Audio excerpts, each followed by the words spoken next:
इससे पिछले वीडियो में आपने कैश से और कैश के अलावा अन्य चीज़ों से हम किस प्रकार से अपना बिजनेस स्टार्ट कर सकते हैं इसके बारे में सीखा था। आज हम इसके अलावा और जो एंट्रियां होती हैं व्यापार के अंदर उन सभी एंट्रीज के बारे में सीखेंगे। तो अगली एंट्री इसमें आती है, जैसे मोतीलाल से माल खरीदा, गुड्स परचेज, या इसको ऐसे ही लिख लीजिए। पहली एंट्री, मोतीलाल से माल खरीदा, अमाउंट है इसकी 5000। दूसरी एंट्री हम इसमें ले लेते हैं, मूलचंद को माल बेचा 1500 रुपये,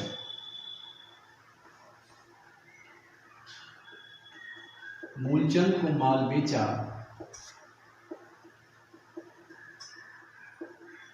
1500 रुपये। एक और एंट्री ले लेते हैं, मजदूरी का भुगतान किया, मजदूरी का भुगतान किया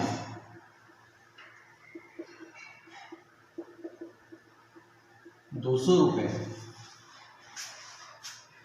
और एक एंट्री इसमें ऐड कर लेते हैं, महेश को किराया दिया,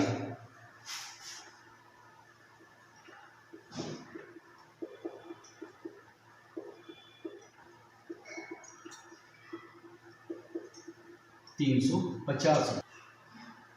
तो आज अब हम इन 4 एंट्रियों को बनाना सीखेंगे, किस तरीके से हम इसको बनाएंगे। तो पहली एंट्री हमारी है, मोतीलाल से माल खरीदा। इस एंट्री के अंदर अगर आप देखें तो इसमें सिर्फ ये लिखा हुआ है कि मोतीलाल से माल खरीदा, कहीं भी ऐसा नहीं लिखा हुआ है कि माल नकद खरीदा है या उधार खरीदा है। तो ऐसी एंट्री जिसमें नकद शब्द का इस्तेमाल नहीं हुआ हो उसको हम उधार की एंट्री मानते हैं। तो आइए करते हैं ये एंट्री।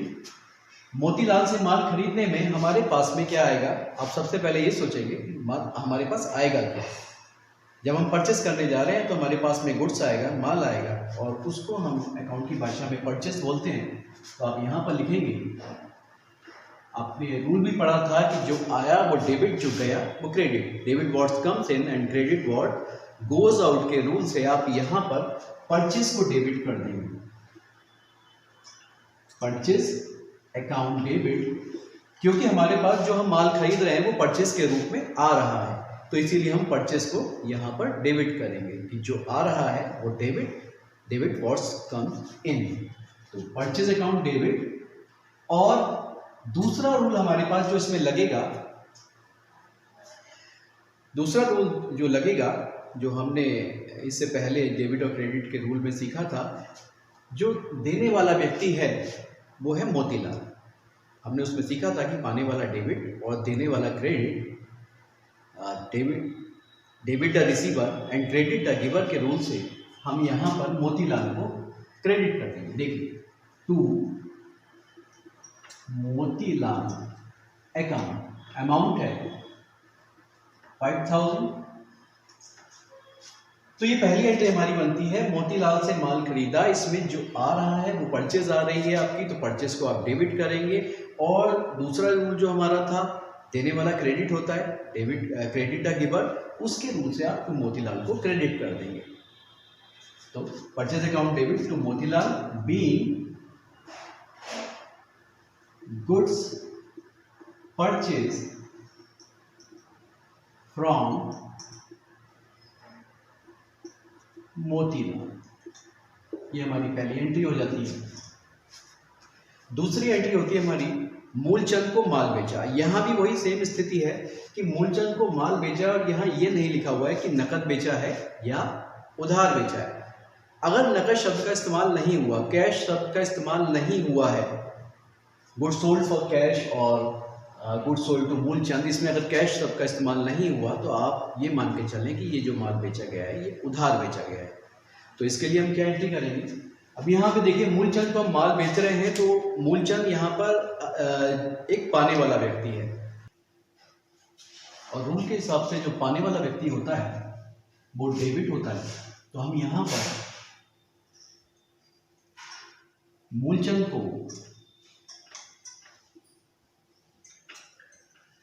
अकाउंट को डेबिट कर देंगे। तो जो पाने वाला व्यक्ति है वो मूलचंद है। रूल के हिसाब से डेबिट द रिसीवर होता है, क्रेडिट द गिवर होता है। तो मूलचंद को हम यहाँ पर डेबिट कर देंगे क्योंकि मूलचंद पाने वाला व्यक्ति है। दूसरा रूल हमारे पास यहाँ से लगता है कि हमारे पास से जा क्या रहा है। हम यहाँ सेल कर रहे हैं और सेल के रूप में हमारे पास से गुड्स जा रहा है, और रूल हमारे पास ये था जो आया वो डेबिट और जो गया वो credit. Debit what's comes in and credit what's goes out. तो उस रूल से हम यहाँ पर सेल हमारी यहाँ से बाहर जा रही है बिजनेस से, तो यहाँ हम कर देंगे टू सेल्स अकाउंट। अमाउंट कितनी हो गई 1500। Be goods sold to Moolchand. ये हमारी दूसरी एंट्री हो जाती है। फिर से एक बार आपको बता देता हूं, मूलचंद यहां पर पाने वाला व्यक्ति है और पाने वाला रूल के हिसाब से डेबिट होता है, तो हम मूलचंद को यहाँ डेबिट कर देंगे। और दूसरा हमारे पास से बाहर क्या जा रहा है, बिजनेस से सेल जा रही है, जो गया वो क्रेडिट। तो उस रूल से आप इसको टू सेल्स अकाउंट, सेल को क्रेडिट कर देंगे। तो ये हमारी एंट्री कंप्लीट हो जाती है। इसके बाद तीसरा एंट्री हमारी आती है मजदूरी का भुगतान किया। तो आपने थर्ड रूल एक पढ़ा था कि debit all expenses and losses and credit all incomes and gains. तो मजदूरी देना क्या है, एक खर्चा है व्यापार के लिए, और खर्चे सभी डेबिट होते हैं। तो इस हिसाब से आप बेसिस को यहां पर डेबिट कर देंगे। देखिए बेसिस अकाउंट डेबिट, और बेसिस अब अगर आप दे रहे हैं तो बेसिस के रूप में क्या जाएगा, पास से आपके कैश जाएगा। और जब कैश जा रहा है, बिजनेस से बाहर जा रहा है कैश, तो उसके लिए रूल अभी आपने लगाया ही था। जैसे यहाँ से सेल्स के लिए रूल लगाया था, जो गया वो क्रेडिट, और यहाँ पर कैश बाहर जा रहा है, जो गया वो credit goes out from business. तो आप यहाँ पर कैश को क्रेडिट कर देंगे। बहुत आसान है ये सभी एंट्री बनाना। एक बार आप ये डेबिट क्रेडिट के रूल ठीक से समझ जाएंगे तो ये एंट्री आपके लिए कुछ भी नहीं है, और आप इससे भी बड़ी बड़ी एंट्री बनाएंगे। तो यहाँ पर अमाउंट भर देते हैं 200। बी वेजेस पेड, ये आपकी तीसरी एंट्री हो जाती है। इसके बाद चौथी एंट्री आपकी आती है महेश को किराया दिया। ये भी बिल्कुल सेम ऐसे ही होनी है, क्योंकि किराया देना या रेंट पेड करना व्यापार के लिए खर्चा है, एक्सपेंस है, और रूल के हिसाब से जितने भी खर्चे होते हैं वो डेबिट होते हैं। तो आप यहां पर एंट्री कर लीजिए रेंट अकाउंट, जो हो रहा है यहाँ पे, ठीक है, रेंट अकाउंट डेबिट टू। अब यहां भी जो किराया है वो कैश के रूप में जाएगा बाहर। आप किराया जो दे रहे हैं वो कैश के रूप में देंगे, और रूल क्या है, डेबिट व्हाट्स कम्स इन, जो आया वो डेबिट और जो जा रहा है वो क्रेडिट। तो कैश हमारा बाहर जा रहा है बिजनेस से, तो आप यहां पर लिखेंगे टू कैश अकाउंट। अमाउंट क्या है 350। डेबिट और क्रेडिट दोनों के कॉलम में आप इसको फिल कर देंगे। Being rent paid to Mahesh, amount यहां पर फिल कर दीजिए 350।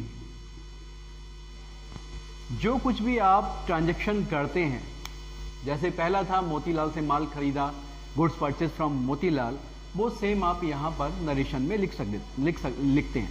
नरेशन पूरे ट्रांजैक्शन की एक जानकारी होती है कि क्या जो एंट्री हुई है वो क्या एंट्री हुई है। तो इस तरीके से आप ये 4 एंट्री आज सीख गए।